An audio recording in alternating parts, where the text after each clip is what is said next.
Joining us now on 710 KURV, the city manager of Pharr, Fred Sandoval, is joining us. Thanks a lot for joining us on 710 KURV. Yeah, great to be here. Thanks a lot, guys. So Davis was saying off the mic, he's saying, so what's going on over there? But really, what is the problem that is, I guess, you guys are trying to solve in Pharr, and what is the proposed solution? Well, I think, the problem I can identify real easily.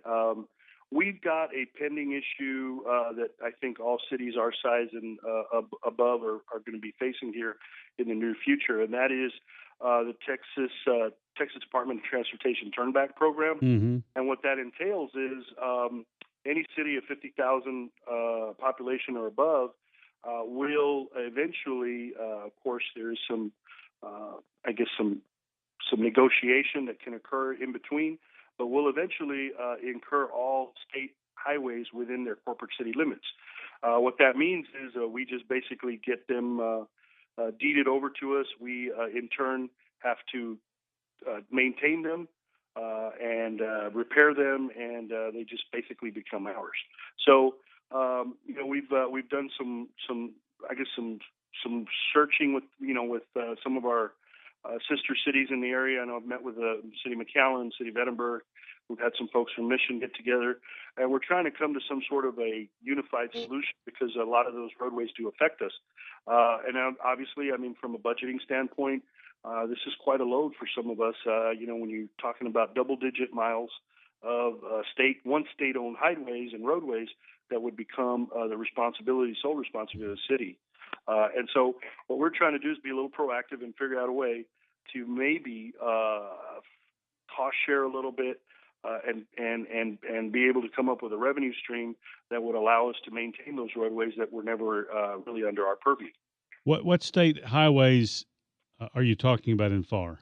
Well, we've got 281, which is Cage Boulevard, comes right in from Owasso all the way to the bridge. Mm-hmm. We've got 495, which is Pecan in McAllen. We've got Nolana, which is Erling Road in Nolana, of course. Mm-hmm. We've got 3072, which is Dicker Road. We've got a Military Highway, which is the old 281. We have Jackson Road, which is our western boundary, mm-hmm. and that is going from our northern boundary, which is Owasso, all the way back down to the river, basically, or Military, and that's pretty much it. They've also given us all the right-of-way along the expressway. I don't think the expressway 83 would be included, but they have given City of Pharr all the maintenance on the right-of-ways there to for us to maintain. It's been about 3 years that we've had to maintain those. Again, that was kind of just an unfunded mandate that was put on us mid-year. I thought that the state did this because after the legislature didn't fund them up to what they wanted, is my understanding. But I thought this had been settled. I thought they had relented on this. No, they have not. Oh, how long have you known about this? How long have I known about what? The give back. They approached us probably about late fall, I guess, last year, and they actually tried once. They made the rounds to all the cities, and needless to say, TML, the Municipal League, and all the cities that were going to be affected were not too positive about it. So I think they backed off a little bit and regrouped and figured out a different way to approach it, and said, look, what we'll do is give you these roads in a phased pattern, because of course they were just kind of testing the water at that point. But what they're proposing now is some sort of phased out process where, they'll give it one last maintenance go over, give you the roads in what they would call, good condition or better than good condition. And then the cities have, a time period to adjust when, the maintenance is going to be required again. But at the end of the day, it still becomes our baby. So now we have there's a proposition on the table. I know that there's a couple revisions that are left to pending and stuff. How close is this proposition on the table, you think, to the final revision? And what is it? I guess also, what is it you're proposing to do? Oh, on the ordinance, you mean? Yes, sir. Yes, sir. Oh, okay. The ordinance. Well, what we wanted to do is start the process, and really what it was how we could regulate some of these car dealerships within what we call the downtown area of Pharr. We want to protect that and kind of reserve that for commercial and retail businesses other than car lots. So that's kind of how all this started, and that's what started the moratorium, so that we could have time to come back and regroup and put together an ordinance that I think everybody could get behind.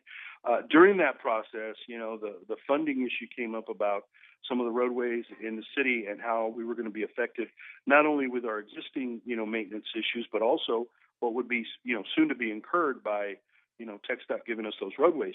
So that's kind of where the revenue side of things came up, and we decided to try to figure out a way to cost share with some of the auto dealerships and figure out how we could make that work. Now, I do want to say, we have not come anywhere near finishing this. This is a 3-reading process, 6 weeks minimum. And really what this is just this time period for all the stakeholders, both, primarily affected and secondarily affected, to come in, taxpayers included, come in and voice their opinion also. And that's why these readings are put forth as such, so that we can get input from the stakeholders and get some comments, and also figure out a way to make this thing work for everyone. And I'll refer back to another issue. I mean, if you look at what we did, the city of Pharr, if you and you may remember this, when the county added a $10 fee to the licensing of all vehicles in Hidalgo County. Well, I don't know if you realize this or not, but the city that actually put that in place and started that process and paid for the lobbying efforts was the city of Pharr. We actually proposed that $10 fee to pay for some of our roadway improvements that would affect our bridge. And at that point, it was going to be a connector from our bridge, which would eventually be the extension of I-69 to our bridge, which would get it to interstate standards. However, once that was passed in the legislature, it became so popular. I guess be careful what you wish for. It became so popular that somehow or another it changed during the process.